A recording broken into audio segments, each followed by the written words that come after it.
Weather can be a pilot's best friend or biggest challenge, and knowing what you're flying into is crucial. Today, I'm excited to dive into one of my favorite tools that seriously upgraded how I plan my flights. The Windy app. Whether you're planning to do local circuits or gearing up for a cross-country adventure, understanding the weather is key to a safe and enjoyable experience. But Windy isn't just another weather app. It's a pretty powerful ally for us pilots. It compiles data from multiple forecast models, provides over 50 different layers of weather information, but with so much data at your fingertips, it can be a bit overwhelming, right? So in this video, I'm going to share with you some essential tips and tricks for navigating Windy, ones that I wish I knew earlier through my flight training that will help you quickly and confidently find ahead of time the perfect days for flying. One important disclaimer first, I'm not a flight instructor. I'm just another recreational pilot sharing from my own personal experiences. So always check any details or questions you have with your local CFI. And secondly, using the Windy app doesn't replace the need to verify weather through approved aviation weather sources. The main aim here is to help improve your insights for forecasting weather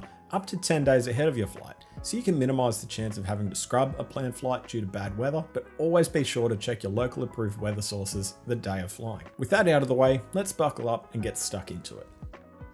Windy is accessible across mobile, tablet, and web browser, so whether you're planning your next flight from the couch, the office, or anywhere in between, you'll have the same level of information available at your fingertips. For this video, I'm going to be showing features from the web version, so just keep in mind that some of the buttons and functions might be in slightly different locations depending on the device that you're using. Depending on the region you're exploring, then different forecast models may be available, and each model typically has a different resolution and accuracy as to how detailed a layer forecast can get. So for example, here in Australia, using the ECMWF model, we get predictions down to 9 kilometers in area, whereas the GFS model is at 22 kilometers. Some models are restricted to reporting conditions at the surface level, while others can provide insights at different altitude levels. If you want to see more details about the forecast model that you have available, you can hit the info icon and you'll see not only the details about where this data is coming from, but also when the data was last collected and when it's due to be updated next. This can help you determine which particular model suits your needs best as we move through the app. With so many different layers and visibility settings in Windy, things can start to get a bit overwhelming here, but with a few simple steps, we can get the app set up to what suits us and our mission best in no time. My first step is to change the display of the map to show the main elements of interest to me. So I personally want to see airports listed as my points of interest. I also want to make sure the particles animation is on to show the direction of wind flows in the area, along with the ISO lines of pressure to give me an idea of the main high and low pressure systems as they exist on the map. Moving on to the layers, there's over 50 different layers that you can browse within the app,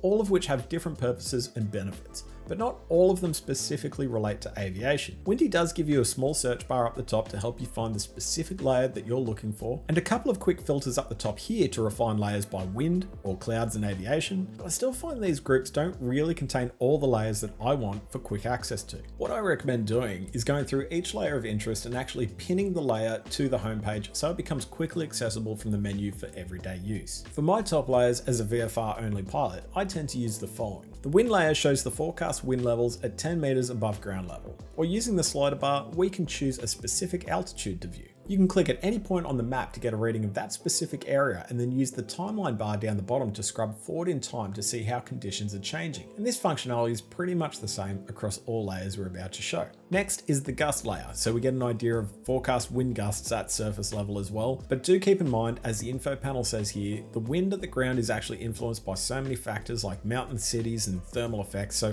always think about what's being reported here along with your knowledge of the local area to get a true idea of what the conditions might be like. My next layer is the cloud base to get an idea of the lowest cloud ceiling in the area I'm flying, helpful to see where low cloud is encroaching on potential terrain. Visibility to determine if the area I'm flying through is above or below my personal VFR minimums at the surface level. The rain and thunder layer will give you an idea of where showers are expecting to be developing and which direction they would be moving. But the reality is for me, if rain's directly in the area for the day, then I'm probably staying on the ground, going by the old rule of if the birds aren't flying, then neither am I. Thermals is one of the most important layers in my opinion if you're planning on taking a passenger out on a hot summer's day. This will show you roughly how high you'd expect to climb to escape any thermal turbulence that's known to shake around around the smaller light sport aircraft that I fly, like the Tecnam Eagle. Also in the hotter months, I'll frequently check dust mass, aerosol, and fire danger layers. Using a combination of these, I can start to gauge the probability of smoke in the areas that I'm flying through that might cause reduced visibility. Now, flicking between all the layers is great, but there's a few features tucked away in Windy that actually make it super easy for us pilots to get most of the information we want in one quick glance. Say for example, you're trying to find a day to practice circuits or basic maneuvers at your local airport. Simply go to the search bar and type in your area code, or if you know where it is on the map, click directly on the airport, and if it's supported, you can open up the airport page and check out the Meteogram, a nifty little chart that combines multiple weather data points into a single view. In this view alone, we can see wind speed and direction, gusts, temperature, dew point, pressure, cloud density, cloud base, potential rain, convective rain, snow, all of this info up to 5 days in the future. And if you're on a premium subscription, you can refine this down to an hour-by-hour forecast. So scrolling around a bit here at Shellharbour Airport, for example, we can see Saturdays are looking a bit cloudy, Fridays gusting up to 12 knots, Wednesday's a low pressure day and increasing in the afternoon, and Thursday's looking pretty variable. So if you're hunting for the most stable conditions, then maybe Thursday morning is best, or if you're looking for a stick and rudder challenge, then maybe the gusty conditions on Friday are better. So what about if you're planning to fly a cross-country trip?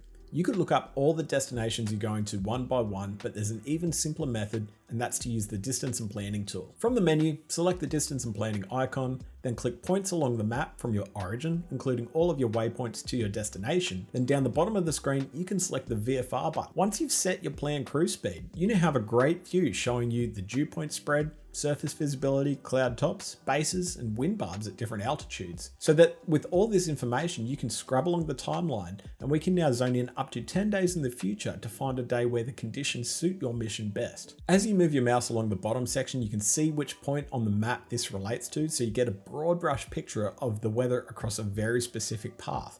I've not come across anything better than this for planning well ahead of time. Now, before I reveal one of my favorite hidden gems in the Windy app, I have a quick favor to ask. If you found this video helpful and would like to see more content like this, please give it a thumbs up and hit that subscribe button below. It really helps me out and lets me know that you appreciate videos like these, and your support inspires me to create more tips and tricks to help you get your flight fix. So the last thing I want to show you is probably one of my favorite hidden gems. Let's say you've been wanting to practice your crosswind landings, but only when the conditions are just right. You don't want the winds to be too strong or gusty, but maybe just enough that you're going to push your limits a little bit, maybe even with the CFI in the right seat. Well, you can set up alerts to keep an eye out just for that moment. To do so, simply click on the map at the target airport. Then up the top, you can select the heart icon and then set an alert for this location. Now you can give your alert a name, and for this alert, we have wind enabled. Depending on the orientation of the runways at your local airport, if you had an east-west runway, you might want to filter to alert for north and southwest winds and north and southeast winds, with a strength maybe between 15 to 20 knots. We want these conditions to last for at least 6 hours to give us a good chance of getting to the airport,